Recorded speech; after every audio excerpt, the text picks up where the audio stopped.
Hello everyone, Jarath here. Today I'm going to try and link two bases since I have a big problem now.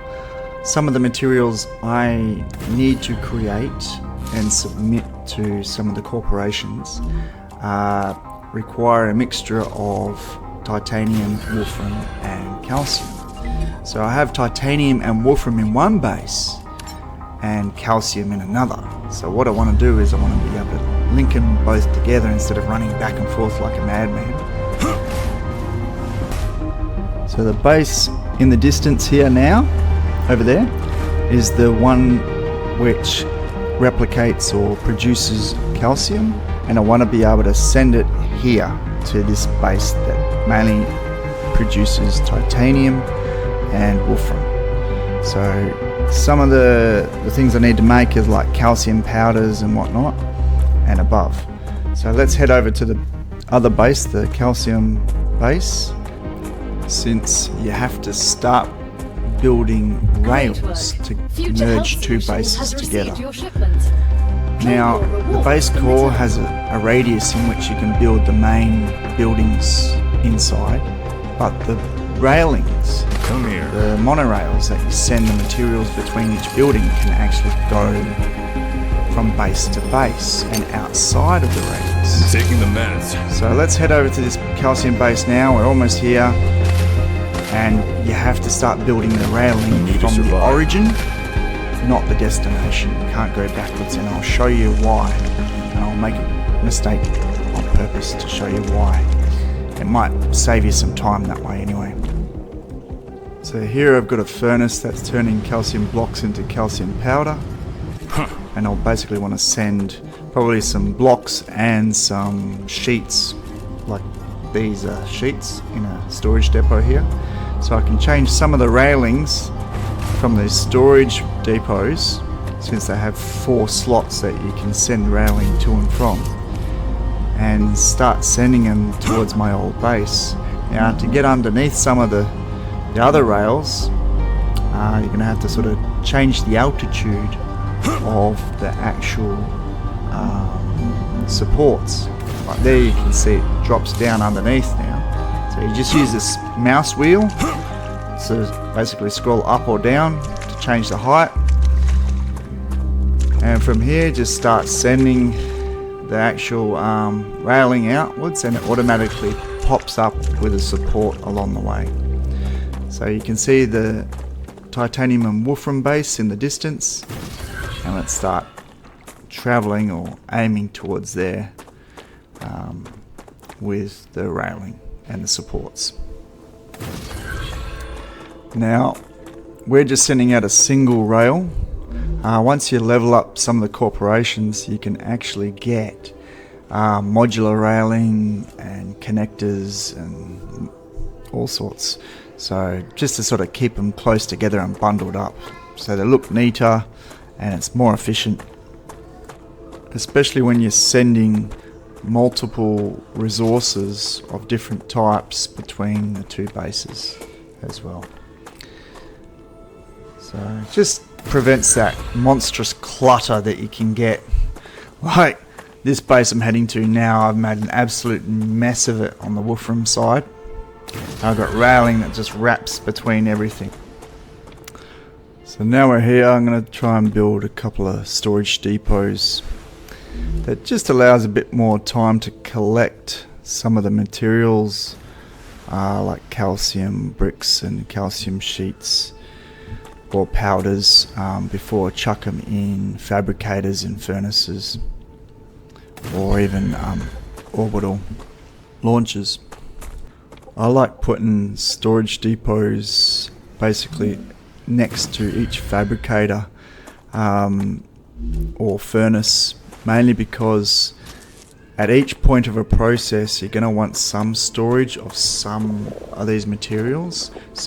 Because they have 4 railings, you can branch them off to other fabricators or other furnaces to produce other materials again that branch off. Because if you're going to try and level up your reputation between multiple corporations, every level it changes the resources required to level up. the reputation between the corporations. So here I'm just linking up some platforms to basically the solar panels or part of the base, since these storage depots don't have their own power yet. They have to touch with the bases. So you can see the red square glowing on the non-supplied platforms or buildings, and the green squares in the center of the platforms with energy that is supplied to them. So let's start deleting some of these ones that don't have it or aren't connecting properly.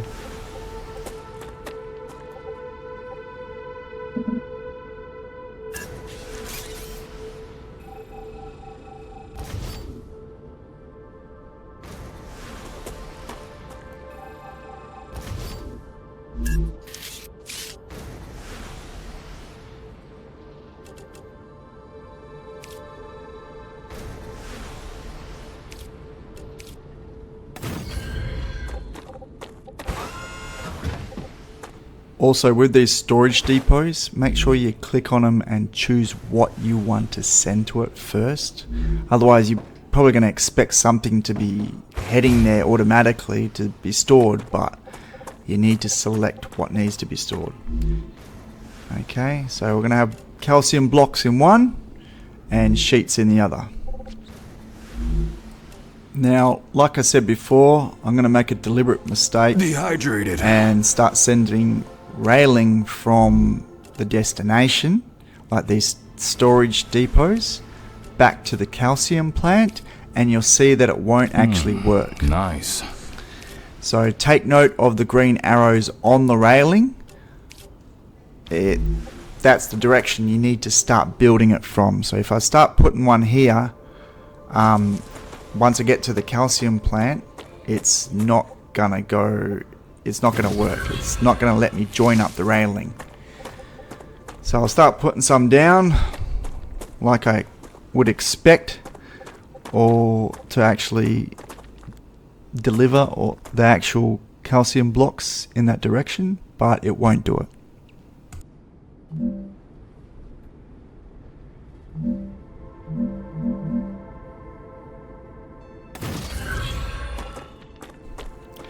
So as you can see in the distance now, we're starting to receive some calcium sheets heading to one of our storage depots in the titanium and wolfram factories or plants.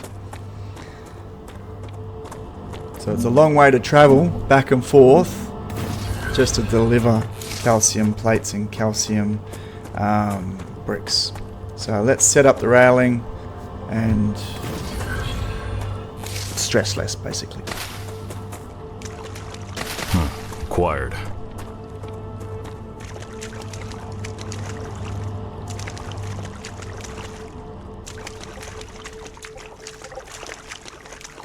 So now that we've reached the calcium base with the railing from the wrong direction, we'll try and put it down and see that you can't actually match up the railing. So we want to basically send bricks down that railing, but you'll see it won't link up.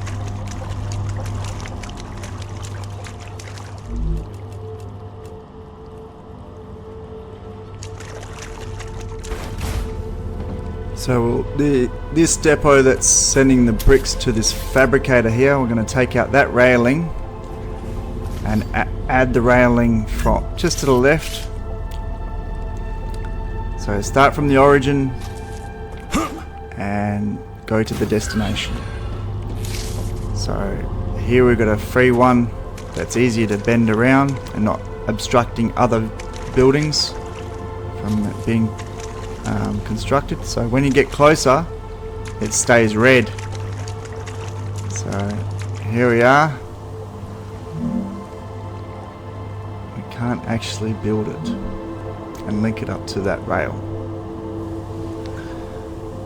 So let's build one here again just to see how close we can get it, and it doesn't match again. So what we need to do, we need to basically take down that railing that we just built before and start from here and send it to the storage depots at the titanium and wolfram base.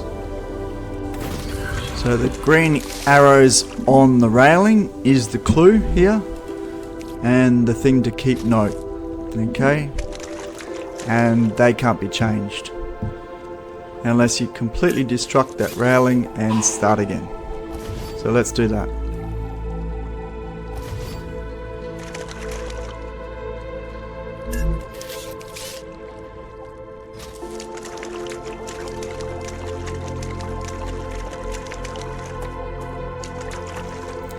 So yeah, like I was saying before, having the multi-sectional railing would be probably better and cleaner, and it keeps all the railing together. So, but usually it's a lot further down in some of the research tech trees. So, but for the purpose of this video, it's more informative that we do it this way, I guess.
So now we've reached the titanium and wolfram base again.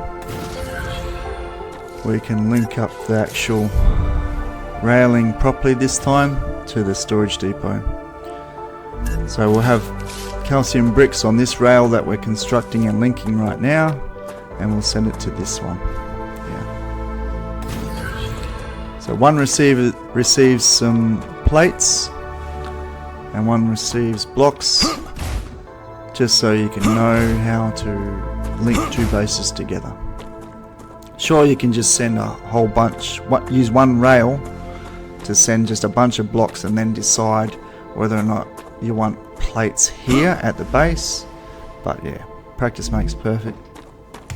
So now that we've completely linked two bases together using monorails to send resources to each base, especially now that as you get higher up into those reputations with the corporations, you are now required to mix basically 3 resources together to get some of those materials.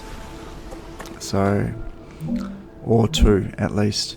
So with a furnace, you'll see building a furnace that on the input side, you'll see that there'll be 3 rails, or potential 3 rail slots that can go into a furnace. So since this base only had titanium and wolfram, we wanted something else like calcium. Later on, I'm going to be trying to link this base up to a helium-3 plant as well. So, and that's going to be a lot further on. So now we can check out what we can build with this furnace that requires calcium and say wolfram.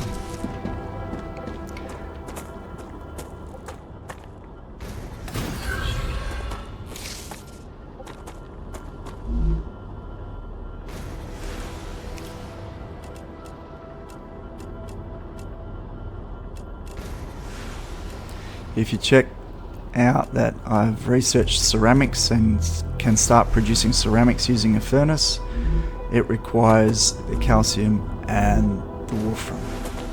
So this is why I linked the two bases together pretty much, so that I can do this.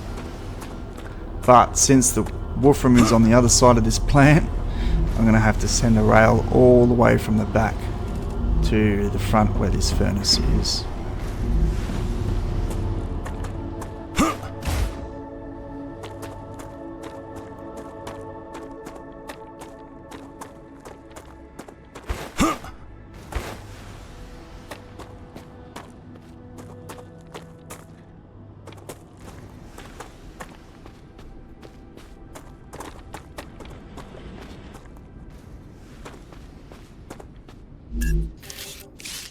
So here's a storage depot containing wolfram powder.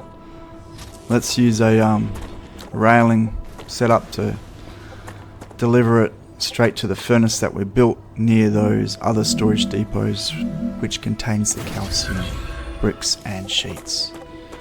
So let's send it around so that it doesn't obstruct with any other buildings, and link it up to that furnace. So at least the furnace has 3 ports in which you can deliver materials into.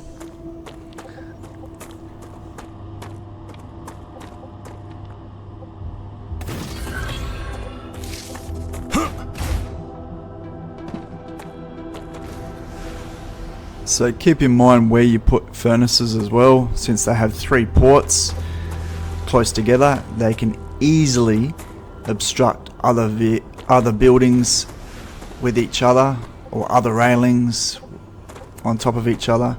So choose the right port from where you're delivering resources to the furnace. Otherwise you're going to have to do some magic work and build them under and over each other a lot more and wrap around other buildings. So sort of picture it before you build it if you can. Otherwise you're going to have a headache just trying to do it. So there we go, calcium going on one side and wolfram on the other. Since all of these buildings already had power to them, they automatically start sending the resources into the furnace. So now we've got a furnace that has been actively delivered both resources that didn't come from the same base, which is the whole purpose of this video. So anyway, I hope you guys found this helpful in any way, shape or form. Please support the channel by just sending me a simple like and subscribe, and feel free to take a look at some of the other videos that I've been doing on StarRupture. Great game. Hope to see you in another video. Until then, that's all from me for tonight. Catch ya.